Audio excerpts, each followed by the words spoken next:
I'm coming at you live on tape from Sydney, Ohio. And today we're talking about the Wrestling Ninja Turtles. Not only in WWE, but in general.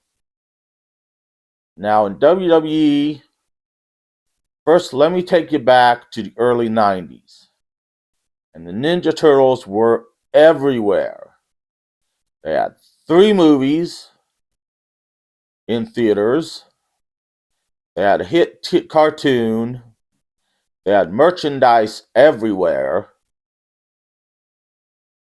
They had toys, they had games, they had video games, they had condoms, they had drink cups. They had a live band and a live show. They had everything. Everything was Ninja Turtles. And I, as a kid, loved it. I'm showing my age again. I never got to see the live show. We were poor and we could not afford to see a Ninja Turtles live show. And Pizza Hut sponsored it all, just to get more people eating Pizza Hut. So, of course, there would be Ninja Turtles wrestlers. Now, in WWE, there were the Toxic Turtles, played by Dwayne Gill, who would later go by Gillberg and have a 15-month reign as the light heavyweight champion, and Barry Hardy.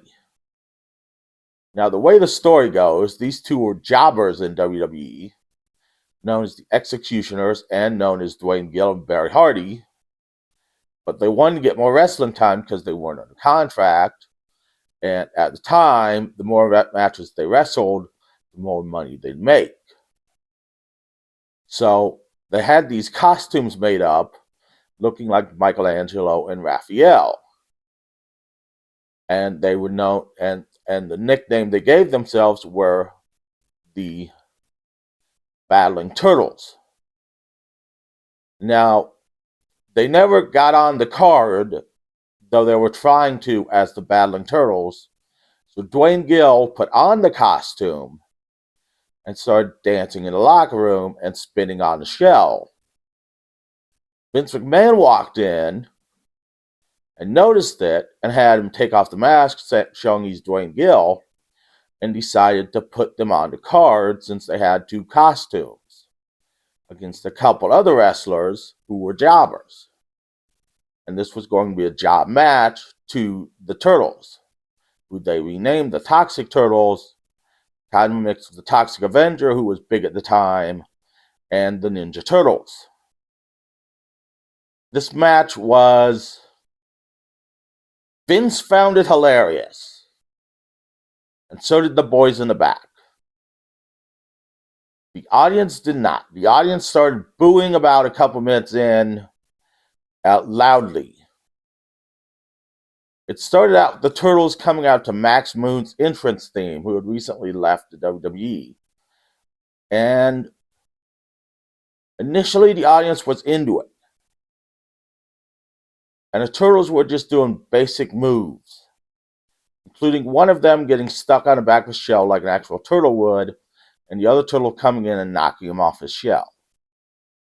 Now maybe 30 seconds, maybe a minute later, is when the audience started loudly booing. Now this match ended with the jobber they were facing, the one never came off the apron, and the match ended with the move the Shell Shock, which was Dwayne Gill in his turtle costume, coming over the top rope with a senton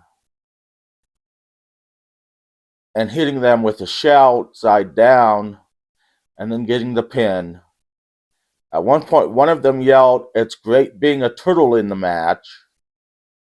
And they said, it's a win, it's a great win for the Toxic Turtles at the end. This match I highly recommend watching on YouTube. There are several different versions of it on YouTube. It's a silly match.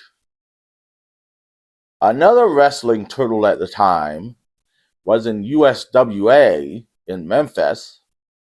And I'm sure Jerry Lawler had something to do with coming up with this turtle, because he was one of the bookers in Memphis, was known as Cowabunga, the Wrestling Turtle. He was played by a guy named, I believe his name was Chris Chambers. And he wrestled several times in Memphis. Now, Jerry Lawler was also a guy who brought in Batman at points. And I believe he brought in several other weird gimmicks and stuff to Memphis to boost the crowd in Memphis. So he brought in Cowabunga, the Wrestling Turtle, played by Chris Chambers. Now, Chris Chambers was a guy known as playing Asian martial arts characters, though he was a white guy. So he played Cowabunga, the Wrestling Turtle. Cowabunga, the Wrestling Turtle, also made appearances in Smoky Mountain Wrestling, known mainly for wrestling Jim Cornette. But this Cowabunga, the Wrestling Turtle, costume was nowhere near as good, and this Cowabunga, the Wrestling Turtle, was played by Brian Hildebrand, also known as WCW referee Mark Curtis. This Cowabunga, the Wrestling Turtle, was known for wrestling Jim Cornette at the time, multiple times, and needless to say, none of these turtles made it to the main stage. None of these turtles were ever really on TV, on the national spotlight. I mean, Toxic Turtles wrestled one match, and they were never really they never shown up again because of copyright issues, obviously. As for the Cowabunga, the Wrestling Turtles, these were indie feds, these were independent promotions, and obviously they didn't have the national spotlight. And so they didn't really worry about copyright issues. Though if they did, these turtles obviously would not have made it on the national stage. Though at one point, WCW did have a Spider-Man ripoff. But we're not getting into that today. We're focusing on turtles. So that is the story of the Wrestling Turtles in the early 90s. Highly recommend you look up their matches, because what the hell? We could all use a laugh. Next week, no idea again. So join me next week. We're going to talk about something.